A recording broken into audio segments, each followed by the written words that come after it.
رضی اللہ تعالیٰ عنہ نے 2.5 برس خلافت کی، عمر فاروق رضی اللہ تعالیٰ عنہ نے 10 برس خلافت کے امر کو قائم رکھا، اور 12 برس سے 12 دن کم اتنا عرصہ سیدنا عثمان غنی رضی اللہ تعالیٰ عنہ نے امر خلافت کو چلایا۔ پھر جب آپ کے 5 برس امن و سکون سے گزر گئے، فتوحات کا جال کابل سے لے کر مراکش تک اور دنیا میں شرق سے غرب تک اور ہندوستان کی سرزمین تک فتوحات کا جال سیدنا عثمان غنی رضی اللہ تعالیٰ عنہ کے زمانے میں پھیل گیا، اور اسلام کا خطہ ارض دور دور تک وسیع اور عریض ہو گیا، اور پھر فتوحات کا سلسلہ رک گیا۔ کوفہ، بصرہ، مصر کے بڑے بڑے شہر آباد ہو گئے، کئی مذاہب کے لوگ اسلام میں داخل ہو گئے، اور خاندانی رکاوٹیں بھی شروع ہو گئیں، غیر مسلموں کی سازشیں بھی شروع ہو گئیں اسلام کے شیرازے کو منتشر کرنے، اسلامی قوت کے استحکام کو نقصان پہنچانے کے لیے امر خلافت عثمانی کے خلاف طرح طرح کے پروپیگنڈے شروع ہو گئے، سازشیں شروع ہو گئیں، اور آپ کا وہ جود و سخا جو اپنی جیب سے اپنے اقربا کے لیے ہوتا تھا، اسے معاذ اللہ جھوٹی تہمت کے طور پر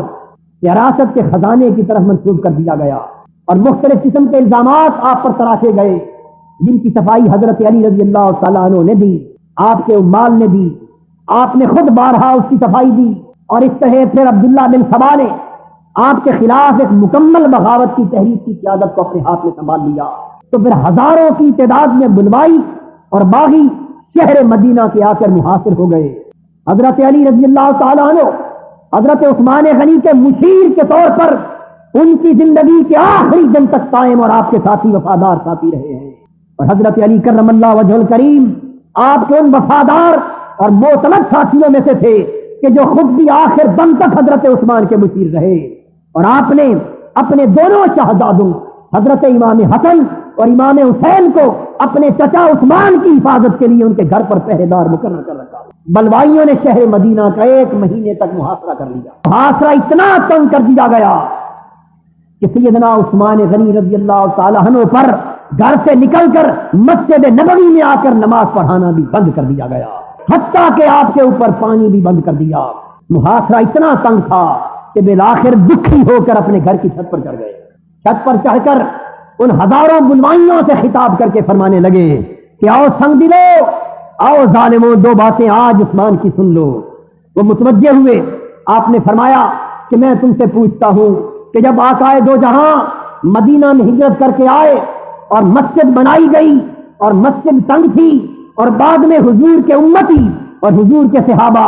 مسجد میں آ کر نماز نہ پڑھ سکتے تھے کہ مسجد چھوٹی تھی، تو اس وقت کیا میں نے اپنی خطیر دولت خرچ کر کے اس مسجد نبوی کی توسیع نہ کی تاکہ حضور کے امتی نماز پڑھ سکیں؟ ان بلوائیوں نے کہا کہ آپ درست کہتے ہیں، آپ نے مسجد نبوی کی توسیع کی تھی۔ فرمانے لگے ظالموں، آج اسی عثمان کو جس نے مسجد نبوی کی توسیع کی اس پر مسجد کے دروازے بند کر دیے گئے۔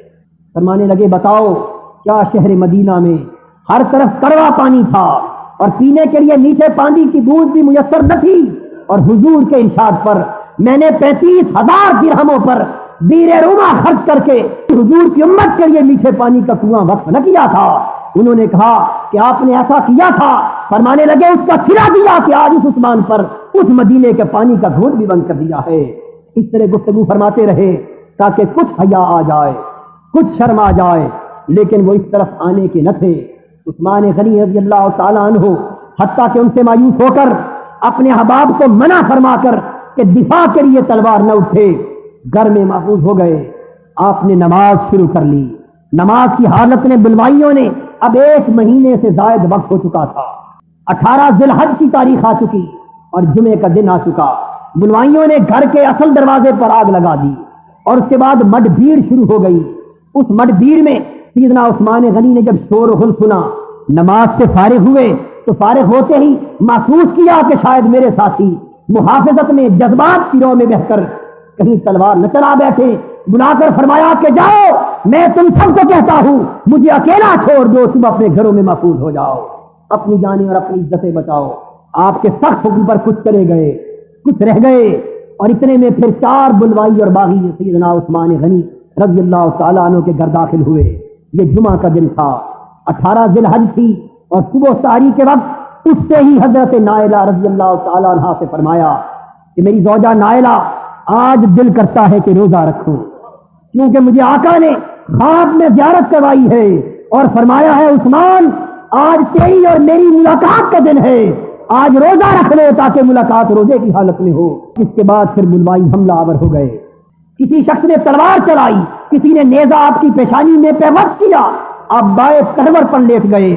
دوسرے نے تلوار چلائی، حضرت نائلہ تلوار کے وار کو روکنے لگی، آپ کی انگلیاں کٹ گئیں اور تلوار کے دو واروں نے عثمان غنی کو شہادت کا جام عطا کر دیا۔